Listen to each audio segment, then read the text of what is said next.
नमस्कार सभी को। आज हम बात करने वाले हैं कुंडलिनी शक्ति के बारे में। कुंडलिनी शक्ति एक प्रचंड ऊर्जा है। बात पहले इसके अर्थ की कर लेते हैं। कुंडलिनी शब्द कुंड शब्द का प्रतिनिधित्व करती है। कुंड का मतलब होता है गोलाकार जलाशय। बात संस्कृत की जाए तो यह शब्द कुंडलित शब्द से निर्मित हुआ है, जिसका मतलब होता है वृत्ताकार शक्ति। वृत्ताकार का मतलब है कि एक ऐसा वृत्त सर्कल जिसका कभी भी अंत नहीं होता है, यानी कि अनंत और असीमित ऊर्जा जो शक्ति है वह है कुंडलिनी शक्ति। सभी चीजों का अंत हो सकता है, लेकिन जो चीज सर्कल में फंस गई, वृत्त में फंस गई, उसका कभी भी अंत नहीं होता है। आगे बात की जाए प्रत्यय के आधार पर तो कुंडलिनी शब्द कुंडला शब्द से निकला है, जिसका मतलब होता है सांप की तरह कुंडलित, सांप की तरह गोलाकार। अब हर प्रकार से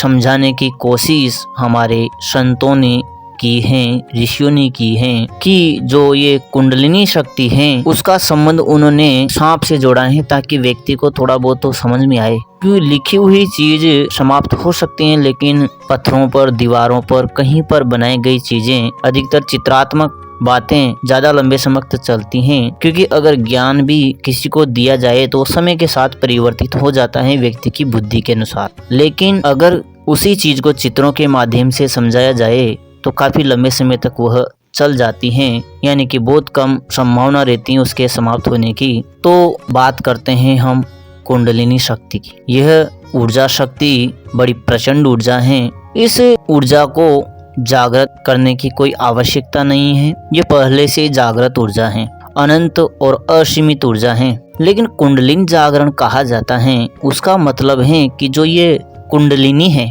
वर्ताकार शक्ति है, इसके उस सर्कल को हम तोड़ दे। जो सर्कल है उसमें जो ऊर्जा घूम रही है उसको एक प्रकार से हम उस सर्कल को तोड़कर उस ऊर्जा को कोई मार्ग दे दे। इसका मतलब होता है कुंडली जागरण। अब बात कुंडली जागरण की चल रही है तो हमारे शरीर का जो मुख्य ढांचा है, जिसकी वजह से हम बने हैं या जानवर, पशु पक्षी बने हैं, उनमें मुख्य भूमिका निभाता है डीएनए। विज्ञान की भाषा में जो हमारी शारीरिक संरचना है वो है डीएनए। कुंडलिनी शक्ति के साथ छेड़छाड़ करने का मतलब है उस कुंडलित वृत्ताकार शक्ति को अलग मार्ग प्रदान करना, यानी कि अपने डीएनए के साथ छेड़छाड़ करना। इसका सीधा सा अर्थ ये है।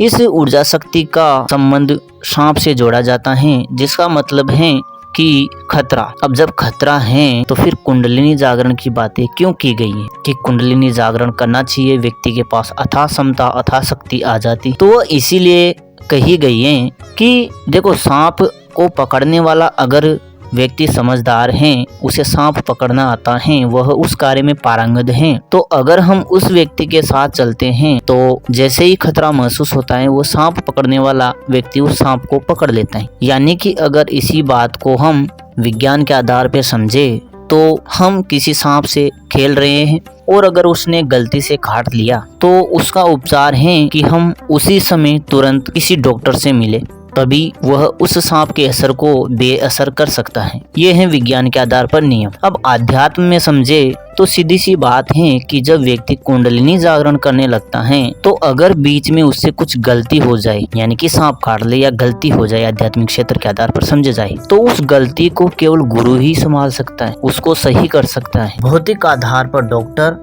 आध्यात्मिक आधार पर गुरु, यहाँ पर दोनों का संबंध बराबर है। अब गुरु भी ऐसा होना चाहिए जिसका कुंडलिनी शक्ति पहले से जागृत हो, वही तो गुरु कहलाता है ना। अब बात की जाए कि कुछ व्यक्तियों में ये क्षमताएं, जो कुंडलिनी शक्ति की क्षमताएं हैं, वो पहले से जागृत रहती हैं, यानी कि क्या उनका कुंडलिनी शक्ति जागृत है? नहीं, ऐसी बात नहीं है। उसका मतलब है कि उसने किसी बीज मंत्र को सिद्ध किया है। बीज मंत्र का मतलब है कि जो अथाह ऊर्जा है, अथाह शक्ति है, उसका एक अंश वही बीज मंत्र है। विज्ञान की भाषा में या भौतिक जगत के आधार पर अगर हम समझे तो जो अथाह बिजली है, शक्तिशाली ऊर्जा है, जो हमारे घर पर बिजली आ रही है वह कम हो रही है किसी ट्रांसफार्मर की वजह से। वह बिजली जो हमारे घर में आ रही है उसका जो वेग है, जो वोल्टेज है, उसको कम करने के लिए बीच में कहीं ना कहीं कोई ट्रांसफार्मर लगाया गया है। इस वजह से हमें जितनी आवश्यकता है उतनी बिजली हमारे पास आ रही है। ठीक इसी प्रकार बीज मंत्र ट्रांसफार्मर का काम करते हैं,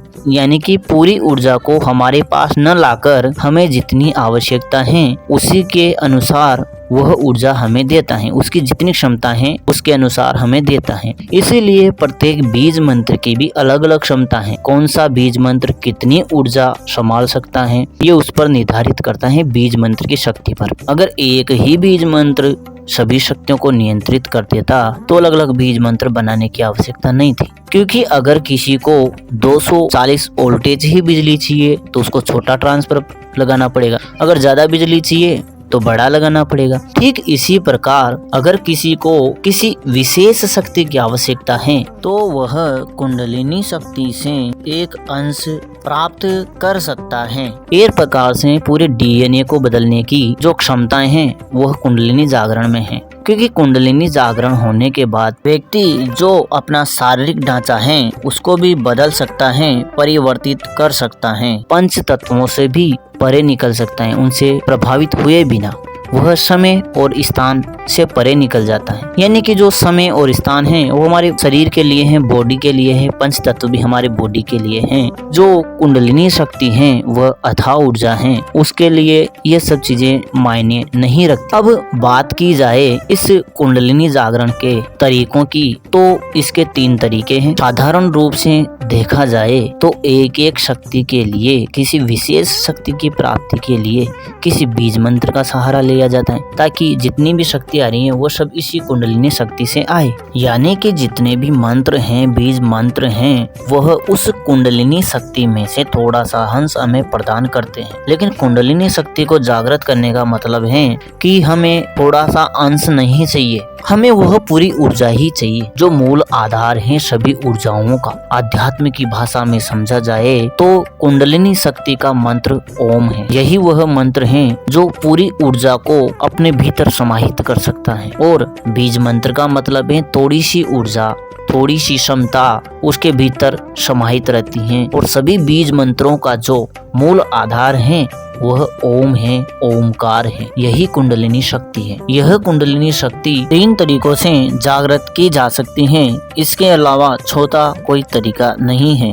पहला तरीका जो ओमकार है, ध्यान है, ध्यान के साथ ओमकार है। दूसरा तरीका गुरु के मार्गदर्शन में, ओमकार भी गुरु के मार्गदर्शन में ही करना है, ऐसा नहीं है कि बिना गुरु के मार्गदर्शन में करना है, ताकि कोई बीच में गलती होती है तो उसे गुरु संभाल सके। और तीसरा तरीका है शक्तिपात। शक्तिपात का मतलब है शक्ति देना, शक्ति प्रवाहित करना, कुंडलिनी शक्ति का थोड़ा सा अंश व्यक्ति में समाहित करना। ये होता है कुंडलिनी जागरण की प्रक्रिया। कुंडली जागरण के पश्चात क्या होता है बीच में मैंने बताया भी है, फिर मैं बता देता हूँ। कुंडलिनी जागरण के बाद व्यक्ति अपने डीएनए को परिवर्तित कर देता है। डीएनए का मतलब है कि वह शारीरिक ढांचे को परिवर्तित करने की क्षमता अर्जित कर लेता है, यानी कि वह शरीर को छोटा, बड़ा, मोटा, पतला, सूक्ष्म, विशाल बना सकता है। यहाँ तक कि वह कुछ ही समय में, कुछ ही सेकंडों में किसी भी समय किसी भी स्थान पर पहुंच सकता है। अपने शरीर को कई हिस्सों में बदल सकता है, पंच तत्वों को नियंत्रित कर सकता है, उनके गुण धर्म को बदल सकता है।